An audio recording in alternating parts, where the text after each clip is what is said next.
अरविंद अकेला कल्लू जी का जो है बयान के बाद ये विवाद थमने का नाम नहीं ले रहा है।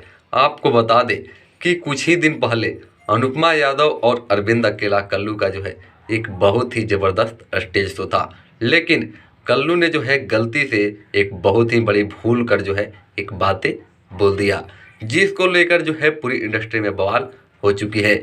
लेकिन आपको बता दें कि अगर उस जगह पर खेसारी लाल यादव रहते तो आज जो है उनके ऊपर लाखों वीडियो बनता, लेकिन आज यूट्यूब पर सर्च कीजिएगा तो 5-10 मिलेंगे, अन्यथा वो भी नहीं मिलेंगे कल्लू के खिलाफ में बोलने के लिए, क्योंकि वो बोला है तो सिर्फ एक यादव के लिए। अगर कोई दूसरा जाति का होता तो आज बवाल हो जाता, या खेसारी लाल यादव जी बोलते तो आज जो है पूरी इंडस्ट्री में बवाल हो जाता। और खेसारी लाल यादव को जो है इंडस्ट्री से उखाड़ने के लिए यहाँ के जो कलाकार हैं वो सब जो है लाइव आकर बहुत सारे बड़े बड़े बातें करते।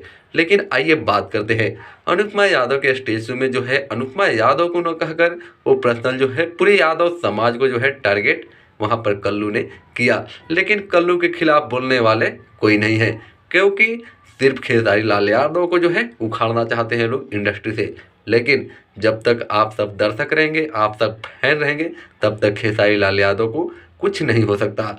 तो आइए बात करते हैं दोस्तों, आखिर खेसारी लाल यादव को जो है ये लोग क्यों टारगेट करते हैं। यहाँ पर देख सकते हैं मगहिया जवान भी इनके ऊपर वीडियो ट्रोल कर रहा है, फिर खेसारी लाल यादव के ऊपर ही ये बात अच्छे कर दिए तो उनके साथ साथ राजन सिंह मुकुट और सारे जो है बहुत ही समरवा है समर से, वो भी इनके ऊपर जो है बहुत सारा वीडियो बनाकर जो है वायरल कर रहे हैं कि हम किसी पर भी बोलते हैं। लेकिन कल्लू पर एक भी उसका बयान नहीं आया। वहीं पर अगर जो है खेसारी लाल यादव होते तो गुंजन भी आता लाइव, समर भी आता, रितेश भी आता, ये सब जो है लाइव आकर और खेसारी लाल यादव को केवल एक्सपोज करते। तो दोस्तों आप सब जो है खेसारी लाल यादव के फैन के हाथ में है इंसाफ करना। तो चलिए दोस्तों मिलते हैं अगली वीडियो में, तब तक के लिए जय भोजपुरी, जय बिहार।